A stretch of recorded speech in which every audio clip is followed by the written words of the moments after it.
Welcome to the problem-solving set for applications of recombinant DNA technology. Problem 1. Ankylosing spondylitis is a long-term form of arthritis that affects the spine. Approximately 6% of the human population carries a mutant allele at the AKS gene that is responsible for this condition. A husband and wife are both known to be carriers for the mutation, as their first child is affected with the disorder.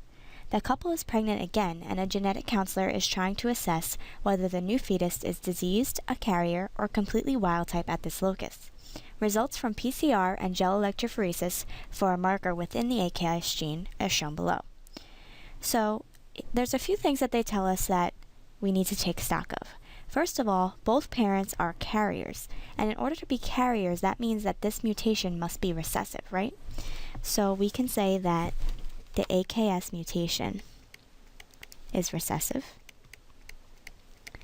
and that means you have to have two mutant alleles in order to have this disorder. So we know that the child 1 has AKS. So these two alleles that this child has must be mutant alleles. Now, there are different sizes for both wild-type and mutant alleles, and that's usually because the mutation can either delete or can add a RFLP site restriction site, the RFLP sites. So, we know that these two fragments represent mutant alleles. So, if you compare them to the mom and the dad alleles, you can see which one of theirs is actually mutant. So this one matches up with the mom's first allele here, so this is a mutant allele. And this one matches up with dad's first allele here, and this is the mutant allele. So when you're looking to see if the fetus is going to have this disorder, you can try and match up which one the fetus has. So we'll write mutant and wild type for the dad, and here mutant wild type for the mom. So this fragment matches up with the mutant allele in the mom, so we're going to write mutant. But this fragment here matches up with the wild type allele in the dad, so this is wild type. So this fetus is not going to have this disorder, but it will be a carrier. So, and that's because it has one mutant allele.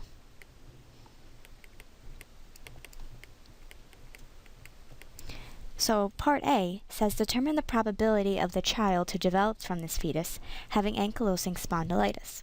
Well, that probability is going to be 0, right? 0% chance because they're a carrier.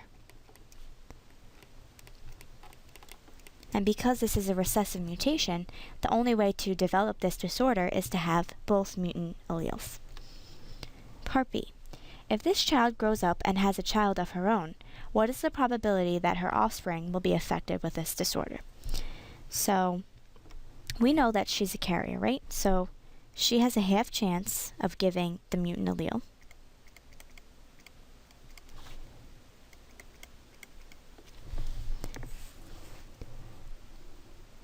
And if she marries somebody who is also a carrier, then there's a 1/4 chance between them. So, we can say if husband carrier,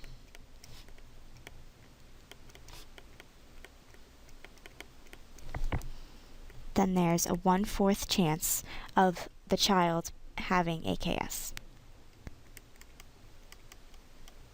However, there's some population genetics that we have to take in consideration here. So back in the problem, it says that approximately 6% of the human population carries a mutant allele. So not that 6% is affected, but that 6% are carriers. Okay? So to get the total probability of this offspring being affected with this disorder, we have to take the 1/4 chance, and that's just normal probability if both mother and father are carriers, but then you have to multiply this by 0.06, which considers the 6% of the population that carries this mutant allele. So if you multiply this across, it would be 0.25 times 0.06, and then you're timesing it by 100 to get the full percent. You get a 1.5%. So 1.5% chance that this child will have this disorder. However, we know that this is if the husband's a carrier.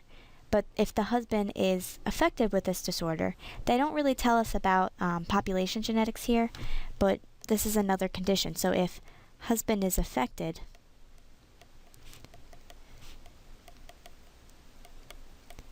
that means that the only allele that he can give to the offspring would definitely be a mutant allele.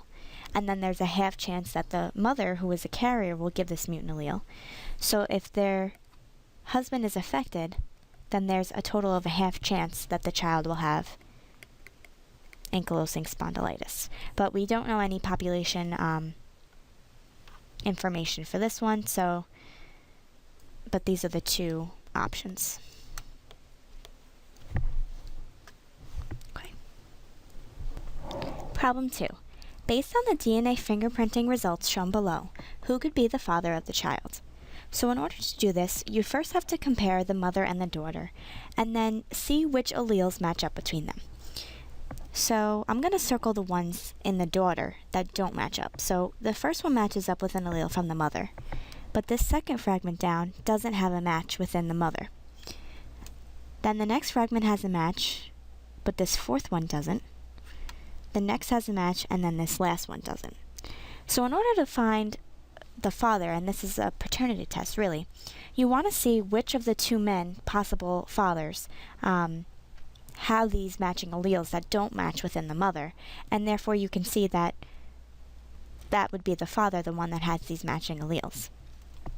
So if you look across, this allele has a matching in Mr. B, this allele has a matching fragment in Mr. B, and so does this one. So of this, you're going to guess, out of these two possible fathers, that Mr. B could be the father of the child. And it's as simple as that. Problem 3. The figure below shows the results of a DNA fingerprinting experiment of the father, labeled F, and his 3 children, labeled 1 through 3. Based on the gel, what band patterns would you expect for the mother using the same experimental parameters? So again, what we're going to do is compare the parental gel lane to the children gel lanes. And in this case, I'm going to circle the alleles that match the father in blue, and then we'll go from there. So as you see, the father has fragments at 600 base pairs and at 400 base pairs. Now child 1 has a 600 base pair allele fragment, so I'm going to circle that in blue because it matches the father. And then it has a fragment at 150 base pairs, which doesn't match the father. Child 2 has a fragment at 500 base pairs, doesn't match the father, but the 400 base pair fragment does. Child 3 has a 600 base pair, that matches with the father, and the 500 base pair doesn't match with the father. So if you see the children, half of their alleles match with the father, and the other half don't.